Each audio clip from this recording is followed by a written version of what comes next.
All right, what's up, everyone?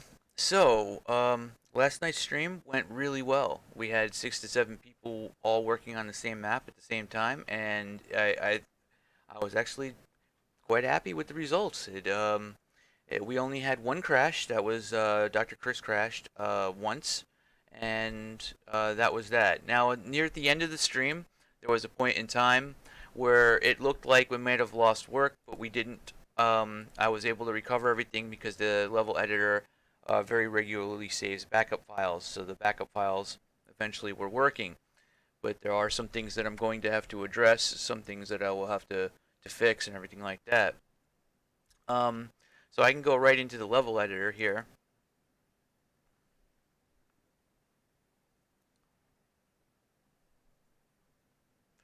and I can start talking about what actually went on. And the first thing that you can see is Battle Doge's um, pipes that were added to the wall here. I was actually surprised. A lot of the piping ended up getting a lot of attention and stuff like that. So that's actually really cool. That's actually really interesting.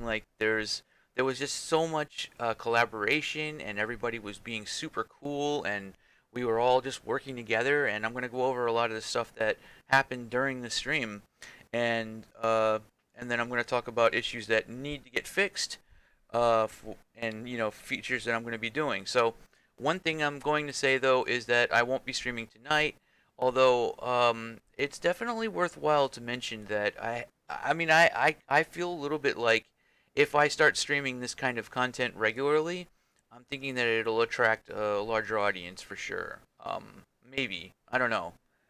It's kind of hard to say because um, I still feel like everything that I'm doing is like super under the radar at this point in time. I was able to understand like with Revulsion itself, like being under the radar because it kind of looks, it's like a voxel shooter. Probably doesn't look that cool or whatever. But like I mentioned this like a couple of vods, of vlogs ago that I'm starting to kind of crest on some stuff here that's a little bit, more than just some game project. But anyway, with that said, let's go over what people we were doing last night during the stream. So we do have the Battle Doge pipes, which is a great addition to this actual area right here because it gives you a pretty decent view of, like it gives you some cool detail on this wall, which was, probably going to end up just being like a flat wall anyway, right? So there was also a point in time where Raven and I were, talking about the enemies that were up here, and kind of discovered that, there was a spike that was coming out in this direction, and this spike was kind of getting in the way of the player's view, and that would cause the player to not look up and see that there's an enemy up there, and then he would just get drilled in the back of the head, which isn't very fun. So we ended up talking for a pretty decent amount of time, like trying to get this area so that it would flow correctly. Now, it'll be really interesting to see if a lot of the stuff that we're saying actually pans out because I'm going to have this level be fully playable in Revulsion, maybe at the end of tonight because I'm going to release a new version of Revulsion with the new meshes that I added and stuff like that, so that it'll be compatible and we can actually get an idea. Like, okay, yeah, like um, this map will be play. The level range on this map is from level 1 to 8, but of course, with the level syncing feature, you can play the level at any level and everything will just sync to your level at that point. So here we got two monster spawn points, and at this point in time, we were actually talking about how the difficulty tagging will work. So like, if the difficulty is above 1, don't spawn if above. Like, if the difficulty is below 2, then don't spawn. So we have a Void Bomber who spawns on Insane and Revulsion difficulty, and we have a Grenadier that only spawns on normal and hard. So most people will end up, who are just playing on normal and hard, will get it, we'll just see a Grenadier here instead. And, you'll have this Evil Eye that only spawns um, on Insane and Revulsion as well. So it'll be like insane and Revulsion. There'll be pretty nasty enemy combo to deal with here. And at this point over here, at this point in time, we were talking about like how like the key looks like a blue key, but it's actually a red key. I have to. There's a lot of stuff that I need to do to refine the level editor and everything like that, and I'm going to be working on that pretty much tonight because I'm not going to be not just tonight, but probably all week. I'm going to be just refining things so that you can actually tell what you're looking at and everything like that. And then once things are a little bit more refined, it'll be a little bit easier for me to focus just on the level design stuff, which means that there'll be like lots of streams in a row of just me, collaborating with people jumping in and like joining this, and on the level design experience and everything like that. Um, So speaking of the blue key over here, these doors, this is a red door, but it doesn't indicate it at all. So I'm gonna make sure that you see that this is actually a red door. So like I want to have the final graphics be visible on these kinds of objects. This is also a red door here. Now this area over here, we got Doge's sideways barrel, and we got pretty decent lighting. I'm not too happy with the monster placement because it feels a little bit weird, but um, yeah, like this is a pretty good start. This is definitely a really good start for a pretty interesting like combat area or something like that. But then again, we're just ramping up. We're not trying to do like super hard combat at this point in time anyway. So over here, Dr. Chris began designing basically a room of slime, a slime room. So if you look at the bottom down there, even though it appears blue as a trigger volume, that is a slime volume. So if you jump down there, you will take damage from slime, slime damage. Which actually, the way I'm going to do the status system is going to be kind of like Dark Souls, where if you're standing inside of the slime, you'll see a bar filling up, and you won't start taking slime damage until the bar is too high, and then the bar will begin going down, and as it's going down, you'll be taking slime damage that entire time. So it'll just kind of be like this weird sort of thing. You don't want that bar to fill up, kind of a thing. I like the way the statuses work in Dark Souls and stuff like that. But it was even his idea to make it so that this pipe right here was busted, and there would be slime dripping down using like a particle effect. Now these trigger volumes are going to be invisible, so it's up to us to place meshes that look like a slime surface. So if you can imagine kind of having like slime as a surface, that's kind of like with a texture on it that makes it look like slime. Let's maybe partially transparent or something like that. Just sort of on top of this volume, then it'll give you the full effect. Now this area ended up being pretty cool. There's a vending machine all the way back over here. We got a little bit of lighting, and I'm actually considering the idea that this area could be a place where you revisit it. This could be a section where you actually come in, maybe like there's a door over here or something like that, and you revisit this area from one of the other maps. So the way these maps are structured is that they're like hexen.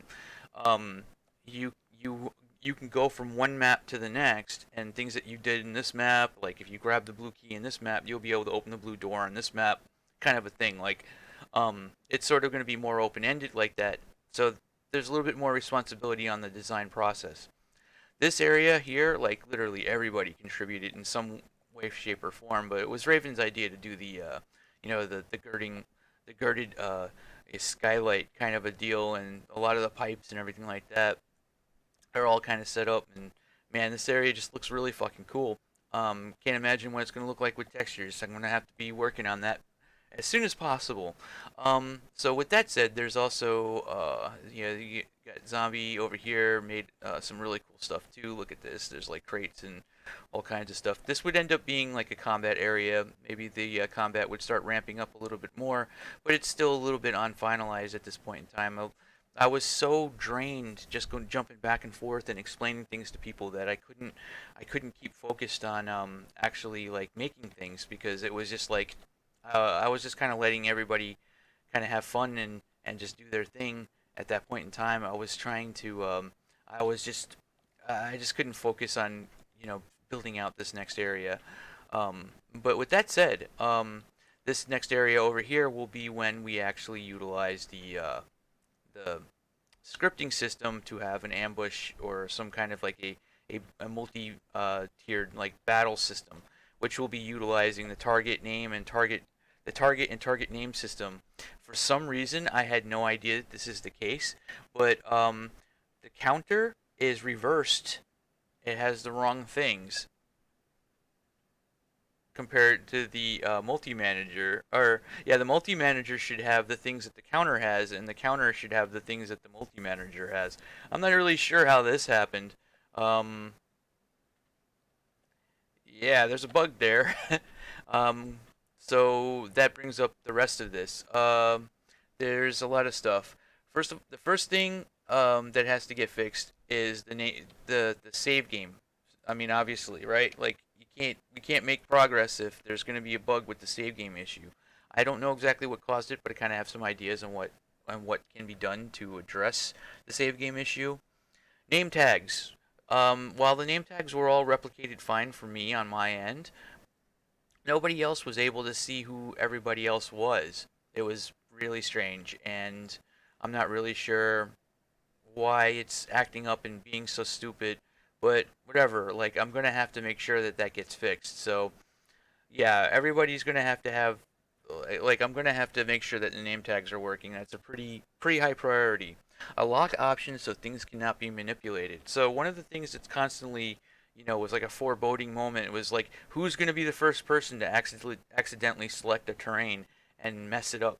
So because a terrain is like literally impossible in this editor. Once somebody touches it by accident or drags it or it'll never go back to the place that it was before. Like it'll never be the same. So I'm gonna put a little lock, one of these like this, but it's gonna be up here, and it'll be a lock. Maybe I can yoink a padlock graphic from the level editor or something like that. But whatever it is, there needs to be a lock thing, and when that is checked, nothing else about this object can be changed. You can't any of these manipulate. Everything will be ignored. You can't do shit to an object if that is checked. So you have to explicitly say, I need this object to be, something that can be manipulated. Um, you know, that'll be like a core thing on all objects too. So that'll probably actually be pretty easy to save in memory. Um, let's see what else. Lock. Is it right click to get out of build mode? So it's possible too that maybe right click should just be the way that you enter and exit build mode. Like if you right click, it should right clicking should be the thing. You're hitting pressing tab. I was actually even thinking that pressing E should just be switched back over to pressing tab. So you press tab to get your mouse and everything like that, so that you can manipulate things and click on icons and stuff. But I don't know the way it is right now. Like um, you press tab to go into build mode, but Zombie is suggesting that why not just make that right click? Just make it right click while I'm in meshes mode. If I right click, it'll switch. The builder mesh will appear in front of me, and if I right click again, it goes away. Like, why not just make it that simple? Sounds pretty simple actually. Um, let's see what else. One block wide cubby mesh. There was a lot of requests for different types of new meshes. A vending machine sign, more pipes, lots of pipes, probably thicker pipes, wider pipes, um, you know, uh, pipe like I forget what they're called, but like pipe connectors. So like stuff like this can be covered up by like a wider like cylinder, so it doesn't look so bad because it's just jammed. They're just jammed into each other. There was a request to have objects like this. This being a wall, it shouldn't be used this way.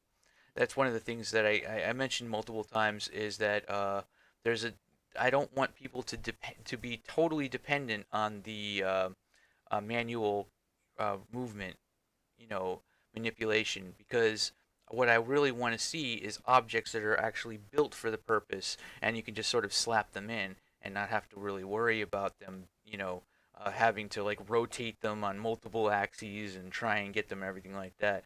Right now, the rotator thing seems to be acting all kinds of weird, and there's usually some weird stuff that keeps happening with it, and I'm not really sure what's causing it, but it's kind of annoying. So yeah,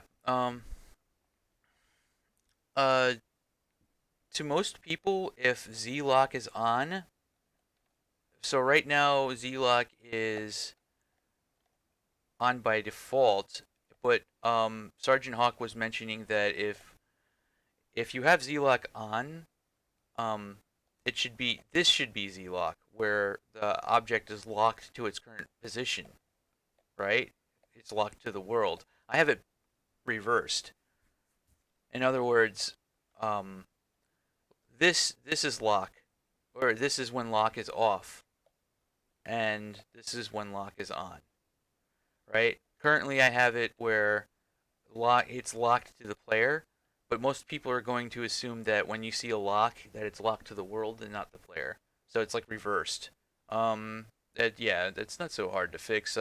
Details panel needs to draw in front of the player list. So last night there were so many people that their name tags were actually drawing in front of the details panel, and like there were certain things you couldn't even click or like type in and shit. It was actually kind of crazy. So the details panel should always draw in front of the name panels, and um, I think that the player list should probably have like smaller things as well. So that's that. Counter and multi-manager reversed. I already mentioned that. Make it so you can play this map in Revulsion. So that's kind of a big deal. That'll be something that I'm going to make sure that I get in place. Well,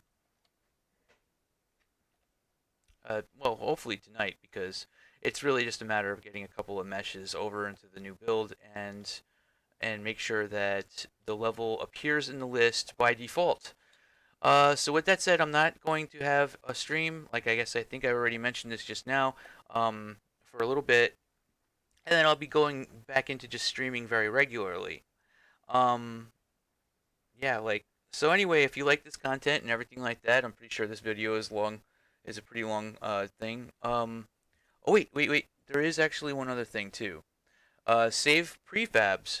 So prefabs actually are not out of the question. Um, prefabs are prefabs are like basically all a prefab would be is like a mini world spawn that you can kind of drag around, and it would have a bunch of objects attached to it, and you can create you can create a prefab just floating in the regular world or whatever, like in a individual map or something like that, or maybe allow you to multi-select a bunch of different objects at the same time and then create a prefab right there.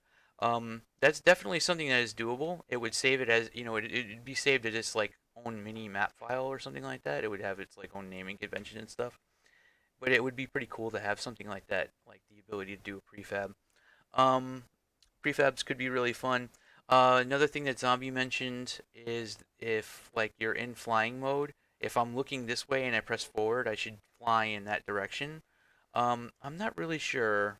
Maybe that because right now it's kind of like Minecraft's creative mode, and maybe that's fine. I don't know. But it is actually a pretty good suggestion, and it's definitely worth a try. It's pretty easy to hook up, so if you're flying, and it'll just grab a different vector for whatever your forward vector is when you press, W and S, the forward and back keys and stuff like that. So the rest is basically just mostly art and stuff like that. Okay, so with that said, um, I'm going to be working on this stuff. I'm going to be trying to get all of this in place.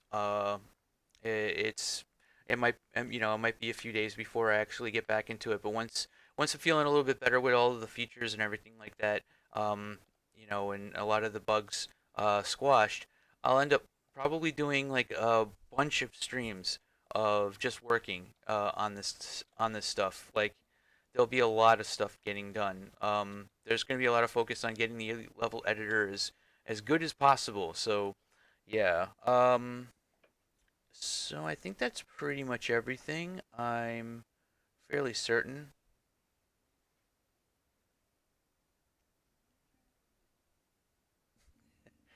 All right, I think I'm good. I think.